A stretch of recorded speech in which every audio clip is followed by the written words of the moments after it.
duduk, dengar, diam. Ngantuk-ngantuk sikit, diampunkan Allah. Malam ini tidak ada satupun yang mengantuk. Kenapa? Karena berdiri. Gimana mau ngantuk berdiri? Kalau kalian berdiri, jangan berkecil hati. Ustadz kalian pun berdiri juga. Kalau kaki kalian basah, jangan berkecil hati. Nanti selesai acara, naik kalian ke atas, karpet ini pun basah juga. Kalau kalian sekarang di bawah, jangan berkecil hati. Selesai acara, naiklah kalian ke atas. Nanti udah pulang kami semua, naiklah. Duduk di tempat Pak Bupati itu, duduk di tempat Pak Sekda, duduk di tempat Pak Kajari. Duduk. Apa rasanya? Sama aja. Cuman kuenya udah diangkat. Kalian pikir kuenya di atas itu kue-kue impor, rebus ubi, rebus kacang, itu pun plastiknya belum dibuka.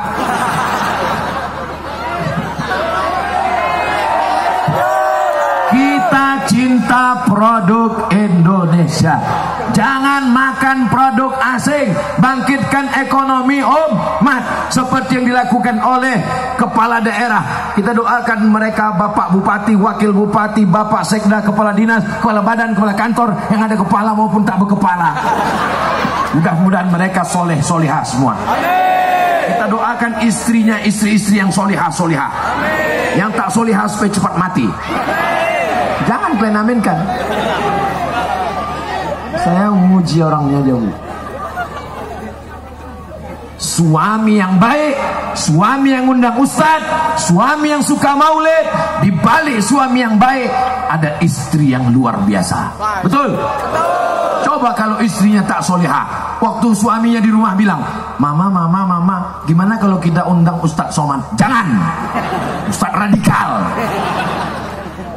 Ustadz tak betul.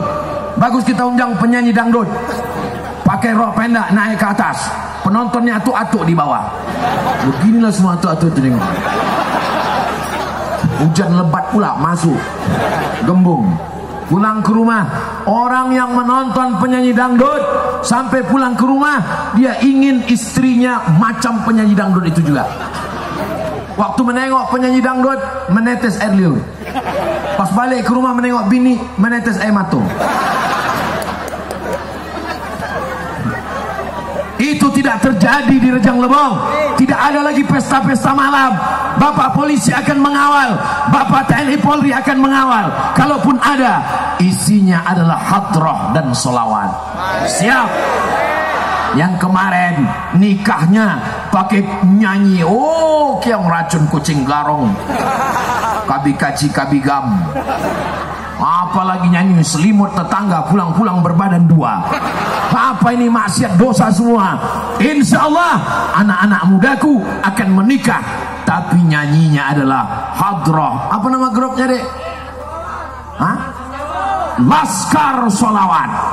Anda mau nikah, Anda mau walimah, Anda mau takziah, Anda mau nikah sekali lagi, undang Laskar Solawat. Hubungi nomor kontak berikut. Masalah persen nanti kita bicara. Siap Laskar Solawat? Dari bunyinya macam tak siap. Bapak Ibu yang dimuliakan Allah, jilbab sudah panjang, baju sudah panjang, sudah hijrah, sudah ngaji, sudah mikir Palestina, sudah tabligh akbar.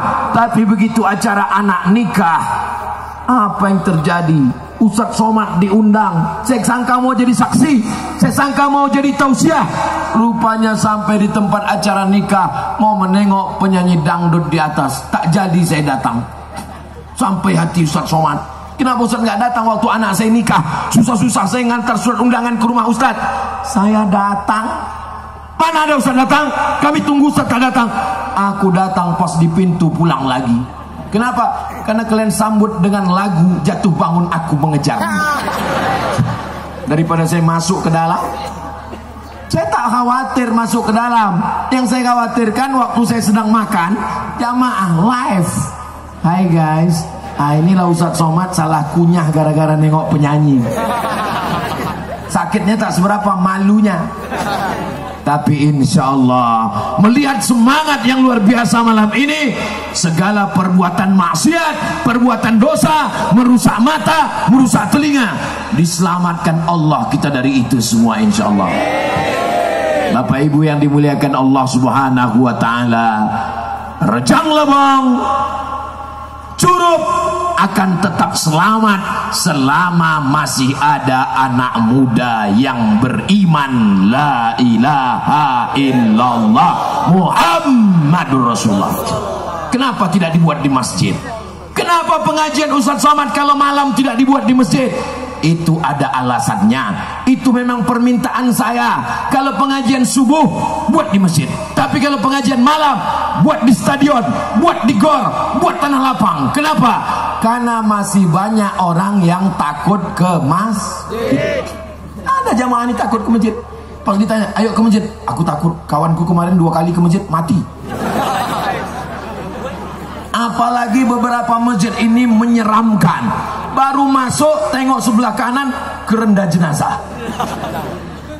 dekat toilet pemandian jenazah. Masuk ke dalam, ustadznya ceramah, malam ini kajian kita malam pertama di alam kubur. Mereka ingin pengajian di tanah lapang, tapi jangan selamanya di tanah lapang. Ini hanya pintu saja.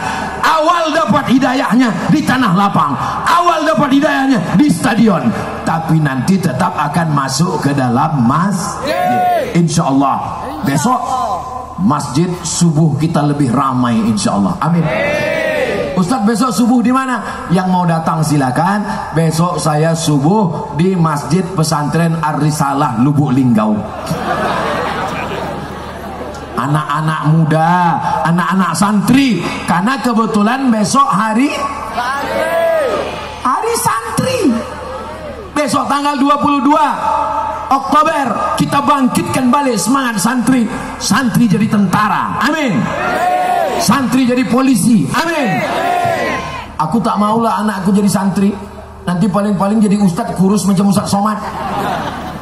Jadi santri bisa jadi polisi dan jadi tentara. Nanti kalau anak saya jadi polisi nggak bisa berdakwah. Nanti kalau anak saya jadi tentara nggak bisa ceramah. Polisi, tentara nggak perlu ceramah. Betul? Apa yang betul? Ketika Ustaz Somad yang ceramah, ramaikan masjid, sholat di masjid, tak ada orang datang. Tapi suatu subuh tiba-tiba masjid penuh. Kenapa? Karena suara azannya beda. Hayya 'alas shalah. Tuh kajian semua datang. Pas tengok rupanya yang azan Kapolda, Kapolres, semuanya datang. Kapolsek, semuanya datang. Kenapa? Karena ada kekuasaan dipakai untuk meramaikan rumah Allah. Yang akan azan di masjid, polisi dan tentara adalah anak-anak, bapak-bapak, ibu-ibu semua insya Allah. Amin. Ustaz Somad, di kampung kami ada atuk-atuk nggak ke masjid, nggak apa-apa, bentar lagi dia mati. Ustaz Somad, ada nenek-nenek di kampung kami nggak pakai jilbab, nggak pengajian, nggak apa-apa. Sebelum malaikat maut datang dia udah mati duluan. Yang kita pentingkan sekarang adalah anak muda. Ustaz ngomongnya jangan gitulah Pak Ustaz. Tersinggunglah kami dengarnya. Kunci mendengar pengajian Ustaz Somad satu, jangan tersinggung. Karena beberapa jamaah yang tersinggung pulang meninggal.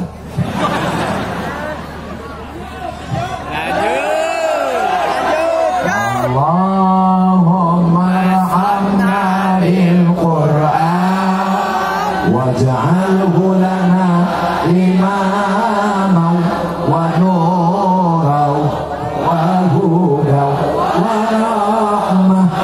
Allahumma dzakirna minhu ma nasina wa 'allimna minhu ma jahilna warzuqna tilawatahu ana al-laili wa atrafan nahar waj'alhu lana hujjatan ya rabbal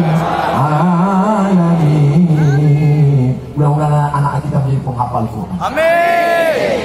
Kalau Tuan pergi ke Mekah, jangan lupa membawa emping. Sudah lama Ustaz Somad ceramah, baru dicuruglah bupati tahu sambutan menyamping.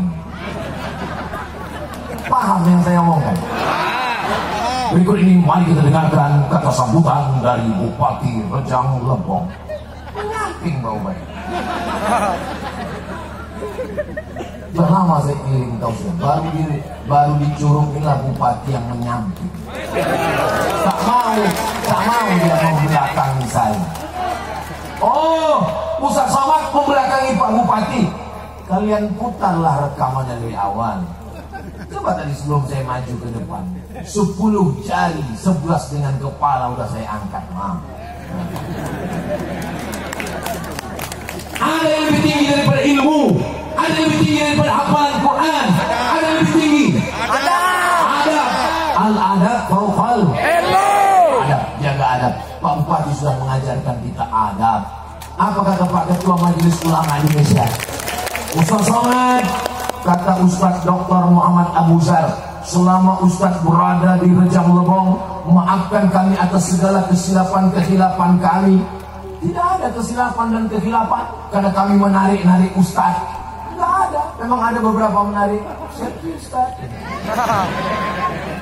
Saya husnuzon, mereka minta gambar dengan saya supaya kalau dia dapat kabar saya meninggal ada alat untuk posting. Pas dapat kamar langsung cari kamar, langsung lingkari merah. Innalillah wa inna ilaihi raji'un. Bagus apa tak bagus? Baguslah. Foto cetak supaya apa? Saat melihat kerinduan. Tadi Ustadz Kemas Ali waktu saya sedang duduk, ditunjukkannya foto kami berdua dengan Habib Mahdi bin Syihab ketika berada terbang dari Palembang ke Bangka Belitung sampai di tepi laut. Kami bersolawat, dikirimkannya, terkenang meleleh air mata untuk Habib Mahdi bin Syihab. Al-Fatihah. A'udzubillahi minasyaitonir rajim. Bismillahirrahmanirrahim. Alhamdulillahi rabbil alamin. Ar-Rahmanir Rahim. Maliki yaumiddin. Iyyaka na'budu wa iyyaka nasta'in. Ihdinas siratal mustaqim, siratal ladzina an'amta 'alaihim ghairil maghdubi 'alaihim waladdallin. Amin. Bisa kalau nanti saya meninggal bacakan Al-Fatihah? Bisa. Baca Al-Fatihahnya mesti jelas, bersuara, makharijul huruf, idgham gunnah, qalqalah bila gunnah, pakai tajwid, pakai tahsin. Ini sekarang banyak orang untuk Al-Fatihah. Allah. Apa yang dibaca? Kita baca bersama-sama. Bismillahirrahmanirrahim. Alhamdulillahi rabbil alamin. Ar-Rahmanir Rahim. Maliki yaumiddin. Iyyaka na'budu wa iyyaka nasta'in. Ihdinas siratal mustaqim. Siratal ladzina an'amta 'alaihim ghairil maghdubi 'alaihim waladdallin. Amin. Mudah-mudahan dilapangkan Allah kuburan. Ditempatkan bersama datuknya Sayyidina Muhammad SAW. Sekarang jamaah paham kenapa Ustaz Somad ceramah sekarang di Rejang Lebong, besok malam sudah di Palembang, lanjut lagi terbang ke Batam, habis itu ke Makassar. Apa yang Ustaz cari? Ini jangan-jangan Ustaz ini mau mencalek ini. Ini bukan dapil saya. Ini jangan-jangan Ustaz ini mau jadi komisaris ini. Jadi wapres aja saya tak mau. Ini jangan-jangan Ustaz ini mau apa? Yang diinginkan cuma satu. Kalau aku mati, ada yang mengirimkan Al-Fatihah. Itulah yang akan kekal abadi. Yang lainnya akan hilang di telan zaman. Rumah yang besar tinggal, mobil besar tinggal, bini besar yang ketawa yang belum berbini pula. Macam pahamannya. Al-hayatu rihlatun qasiratun. Perjalanan hidup ini adalah perjalanan yang singkat. La tabqa minha illa dzikrul hasan. Yang tersisa hanyalah kenangan-kenangan yang indah. Saya ulang sekali lagi untuk update status besok pagi. Al-hayatu rihlatun qasiratun. Kehidupan ini adalah perjalanan yang singkat. La tabqa minha illa dzikrul hasan. Tak ada yang tersisa kecuali kenangan yang indah. Malam ini kalian yang berteman, kalian yang berkawan, kalian yang bersahabat, malam ini akan menjadi kenangan yang indah 20 tahun yang akan datang. Anak kalian bertanya, ayah